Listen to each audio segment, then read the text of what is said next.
All right, it is January 1st, 2025. Happy New Year. Ready for the best year of my life. I'm sure I will face challenges and struggles and hurdles I need to jump, but we are always striving to be the best no matter what happens in our life. So here's where I'm at. Went out late, got home. I got to bed at like 2:20 in the morning with some friends. We were safe. I had a blast. But these last few weeks, I have not done my body, my health, my well-being, the way I feel any favors.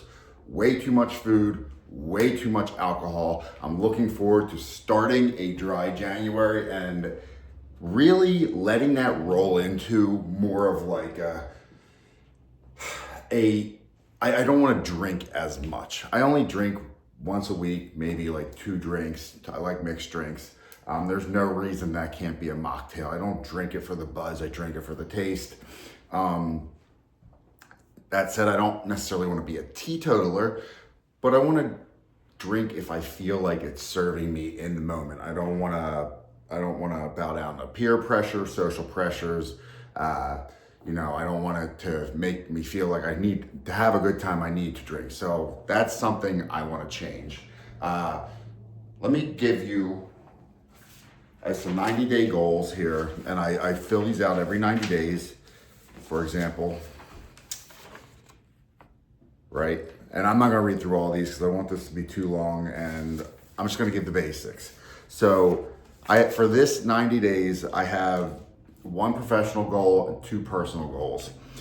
And I'll start with, I'll sandwich it. Let's do a personal goal first. So one of my personal goals is, and I'm going to finish this off with a personal goal that maybe a lot of people can relate to. My first personal goal is, listen, I've owed the IRS at one point in my life over $240,000. Long story short, I owned 7 properties, lost them all in the 2008 crash, sold some, but I think there was 4 foreclosures. That 3 years later, the IRS told me, hey, you owe all this money because we're calling this forgiven debt, just out of the blue. So that's been a dark cloud over my head. And since I've owned the business, I've really worked at paying that down. But I'm ready to get out of that because, quite frankly, I'm paying the IRS $3,500 a month minimum, and that's really not getting me anywhere. That's my minimum payment so that they don't come after me, $3,500 a month. So I'm going to attack that debt all year long. I owe about $127,000 right now. Again, this is all cards on the table, guys. I'm not hiding anything with these videos. $127,000. I want to have that paid off by the end of the year. So that was my year vision. My 90-day blueprint is I want to pay down half of the IRS bill in accordance with the plan that I set up with my fiduciary before I start investing. It just makes sense interest-wise. And then basically give myself a $3,500 raise, pay half of that down in the first 90 days. So why does that make sense? This is how I'm gonna do it. Process goals. So that's my 90-day outcome goal.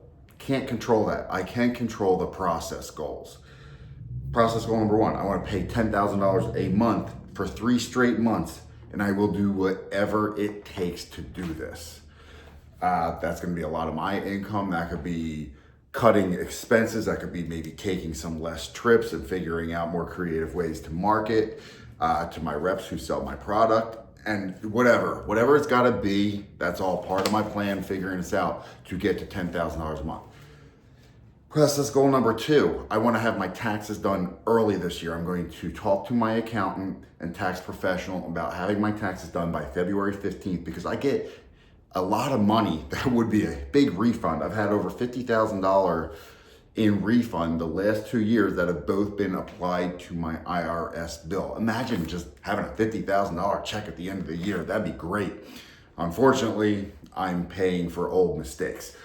So having that tax done, I will then know, and I'm hoping it's approximately 50 again. So if that happens, I'll have 50, 60, 70, 80. 80,000, that's well over half, right? It's wishful thinking, but it should be the same. Not much has changed. So we're gonna have that done early, apply that to the bill. Process goal number 3, at that point, I'm going to make a new budget once I know what the tax refund is and know what's going to be applied and what I still owe to have this paid off by the end of the year. And look, if I can have it paid off by July, freaking great. Like, that's a $3,500 bill I no longer have. I can sleep better at night. This has been over my head since they told me this in 2011. Like, I've been living with this, living with $250,000 in debt to the IRS at some point. I've had liens put on me. Like, it's why it's my biggest personal goal for the year. Okay, and then there's a whole bunch of other stuff on this I won't get into. That's basically just planning. Professional, I always make a professional 90-day blueprint. So here's my professional one. My 90-day outcome goal, 1.5 million in revenue while finishing and organizing all SOPs for day-to-day business. So here's a little context. Last year I did 5.2 plus million. I want 7.5 million. That's my yearly goal. To do that, I know that things are gonna have to change. I'm probably gonna have to hire a channel manager to do a better job with these reps than I am currently doing. But that's the third and fourth quarter thing here. First, I gotta create some systems here, which is what the SOPs are. SOP stands for Standard Operating Procedure. While looking at the business, while I have a great living, I live a great life, we make a lot of money here, we provide a great service and value to people. It's kind of like a mom and pop business. It's not very scalable. The systems will break down if I don't get these SOPs in place like a real business should.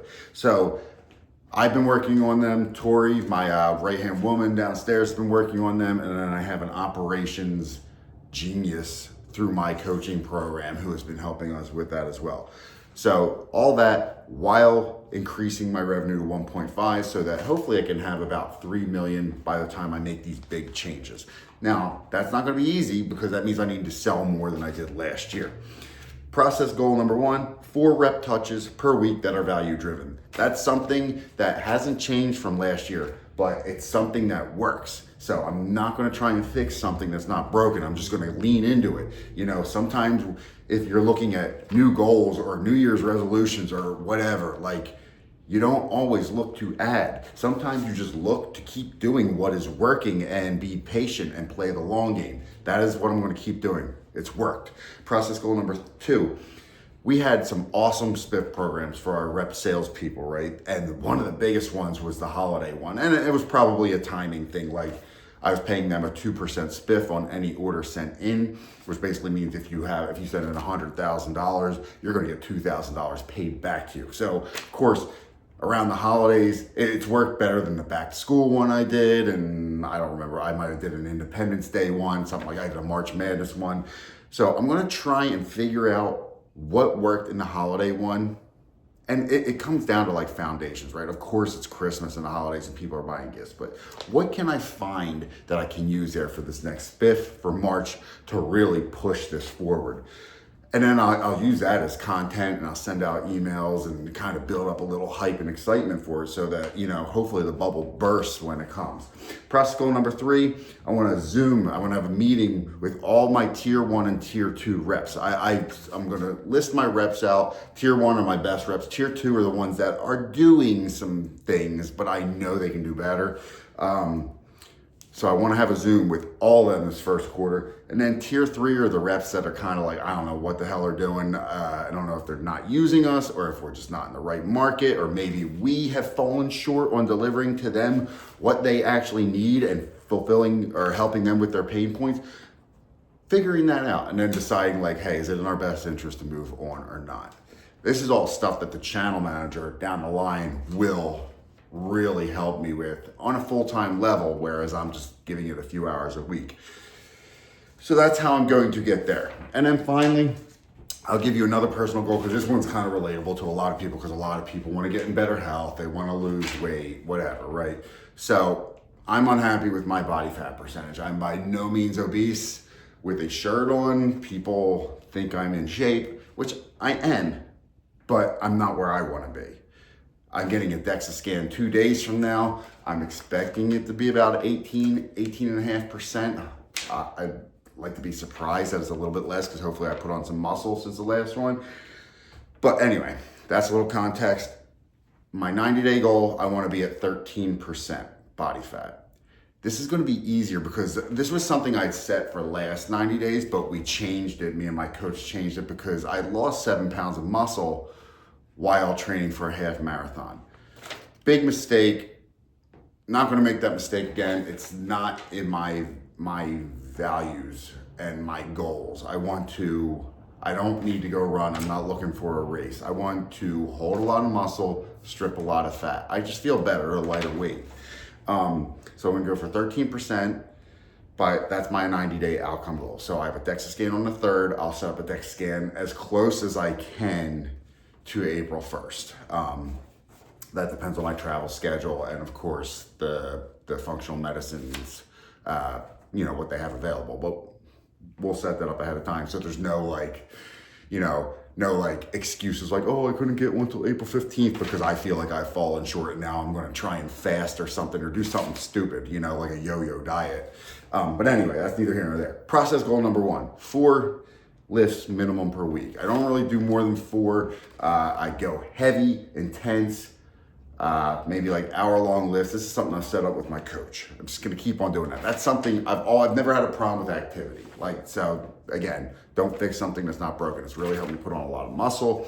I'm not genetically predisposed to carry a lot of muscle, so I actually have more muscle on me now than I ever thought was possible, so that's good. Process goal number 2. This is huge. When I've done the best shedding fat, not just weight, because the last time I shed weight, it was muscle from running, steps. 10 to 14,000 steps average per week, per day when I'm averaging out the week. So if I fall short and, I come up with an 8,000 step day because I flew long distance and was sitting on a plane for 7 hours, right? I need to make that up sometime in the week. So at the end of the week, I want at least 70,000 steps, but I'm going to push for closer to 198,000 if we're doing the 14,000 steps. Steps burn body fat for fuel. Whereas running with your elevated heart rate, and that's great for heart health and stuff, but that's gonna burn through your muscle and your glycogen a lot faster. So steps, they don't increase your appetite, but they burn fat and it's great. Like I said, it works. And then process goal number 3, wanna hit about 2,000 to 2,100 calories per day and get to about at least 150 grams of protein, shooting for 165. I'm going to use MyFitnessPal to do all this. And then a little side goal is one of the most unhealthy things in my entire life are my sleep habits. So I'm going to slowly start to change them. That's kind of like a side goal that's going to only help me with my health efforts, my weight loss efforts, because I'm only sleeping like 6 hours a night and it's interrupted sleep. And there's a million things I know I can do differently to help with this. This video is getting a little bit long. I'll touch a little bit more on that because I do want to document it, and I'll document that tomorrow, my plan for that, because there's a few tips and tricks and points I want to put into that. So tomorrow, we're gonna talk about my sleep and then whatever else is going on in my life. Happy January 1st. Let's get after it. I'll be back tomorrow.